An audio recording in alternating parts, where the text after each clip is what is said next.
ఎల్లప్పుడూ లెక్కించలేని స్తోత్రం. నీ కృతజ్ఞతలు చెల్లించాలంటే అది మా వల్ల కాదు. ప్రతి దాంట్లో ఒక లెక్క ఉంది భూమి మీద కదా. బ్యాంక్ వెళ్తారు, చెక్ బుక్ ఇస్తారు, దాంట్లో ఎన్ని లీవ్స్ ఉంటాయి, 20 ఎన్నో ఉంటాయి, దానికి లెక్క. కుర్చీలు వేశారు, దీనికి లెక్క ఉంది. ఈ గదిలో ఎన్ని ఫ్యాన్లు ఉన్నాయి, లెక్క ఉంది. ఈ భూమికి మనుషులు ఎంత ఉన్నారు, లెక్క ఉంది. సముద్రాలకు లెక్క ఉంది, పర్వతాలకు లెక్క ఉంది, నదులకు లెక్క ఉంది, అన్నిటికీ లెక్కలు ఉన్నాయి. ఆయన కృతజ్ఞత చెల్లించడానికి మనం ఎన్ని చేసినా కూడా, ఎంత చెల్లించినా కూడా సరిపోదు. లెక్కించలేని స్తోత్రం ప్రభువా, స్తుతించాలని లెక్కించలేటువంటి స్తోత్రం నేను ధరపరుస్తాను ప్రభువా. ఎందుకంటే నువ్వు వినగల చూడగలిగినవాడు, నా మనం ఎల్లప్పుడూ నిలుచున్నావు ప్రభువా. మన రక్షణలో ఆయన గొప్ప కార్యం చేశాడు, తన కుమారులను పంపించాడు. రెండవది లావిష్ హ్యాండ్, ధారాళమైనటువంటి హస్తం కలిగినటువంటి వాడు. ఆయన హస్తం చాపి మనకు క్షేమము భద్రత అనుగ్రహిస్తూ వచ్చినాడు. సాధారణంగా మీరు గమనించండి, మన క్రైస్తవ వివాహాలు, ముఖ్యంగా విశ్వాసుల పిల్లల కుటుంబాల వివాహం జరిగేటప్పుడు, అన్యుల కుటుంబాల వివాహం జరిగేటప్పుడు చూసినప్పుడైతే అన్ని దాంట్లో ఏదో కొరకుంటుంది.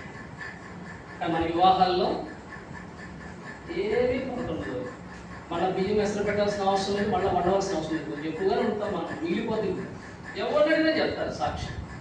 నేను కూడా ఎన్నో పెళ్ళిళ్ళు స్పీకర్గా పోయినప్పుడు భోజనం అయిపోయిన తర్వాత చివరిలో మన బయలుదేరేటప్పుడు అలా ఏ పరిస్థితి అంటే, అన్న ఇంకా ఒక 20-30 మంది ఎక్స్ట్రా వచ్చిన కూడా మిగిలిపోయినా అన్నాం. దేవుని ఆశీర్వాదం, ఆయన కృప, ఆయన కనికరం. కనుక అన్ని విషయంలో కూడా దేవుడు సహాయపడుతూ వస్తాడు. మూడవది ఏంటి? Loving heart. ఆయన ప్రేమ కలిగిన హృదయం కలిగిన వాడు. ఆయన ప్రేమించినాడు కనుక తన సొంత కుమారుని మనకు అర్పించడానికి వెనుదీయక ఆయన పంపినాడు కనుక దేవుని ప్రేమకు గుర్తుగా నేను నీ కొరకు ఇవ్వబడుచున్నాను, నీ కొరకు ఇవ్వబడిన నేను శిలువలో నా ప్రాణం పెట్టుచున్నాను, నీ కొరకు ఇవ్వబడిన నేను పునరుద్ధానుడుగా మరణం తెచ్చి తిరిగి లేచుచున్నాను అన్నదానికి గుర్తుగా తండ్రి ప్రేమను కనపరిచేదానికి 3 సందర్భాలలో యేసు ప్రభు కృతజ్ఞతలు చూపించున్నాడు. కనుక ప్రారంభంలో బాగుంది ప్రభువా, బందోబస్తు స్తోత్రం ప్రభువా, నువ్వు కూడా ప్రభుని ఆరాధిస్తావు. అని కూడా ఏమొచ్చాడు? ఏనా గ్రేస్ కదా, గ్రేస్ ఏనా ఏదైనా కానీ ఏనా గ్రేస్ ఇచ్చింది ప్రభువా, స్తోత్రం ప్రభు అంటాడు. ఇంకో సంవత్సరం దాటిన తర్వాత ప్రభువా మా ఇద్దరికి కుమారుడు కుమార్తె ఇచ్చినందుకు స్తోత్రం ప్రభువా అంటాడు. ఇంకా 2 సంవత్సరాల తర్వాత బాబుని ఇస్తాడు. ప్రభువా 3వ 4వ వాడు కూడా ఇచ్చాడు మదాలకు అంటాడు. ఆ తర్వాత 2వ ఈసారంటే ప్రభువా ఈ అన్నాన్ని ఇవ్వకుండా ఎంత బాబుని ప్రభువు మొదలుపెట్టాడు.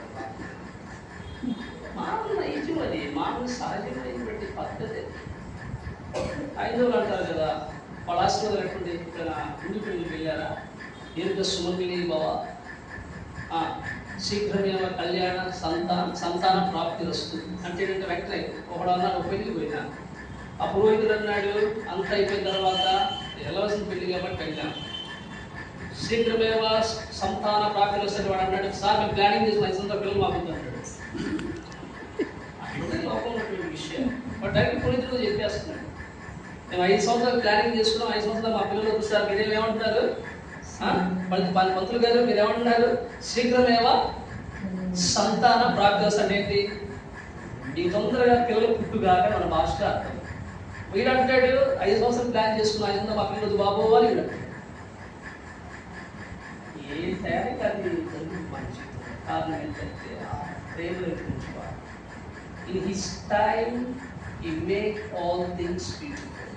ఆయన తన సమయంలో అంత చక్కగా బాగుగా చేస్తాడు. మార్పు 7:37 ఉంది, ఈయన సమస్తమును బాగుగా చేస్తున్నాడు, చేశాడు, బాగుగా చేసి ఉన్నాడు.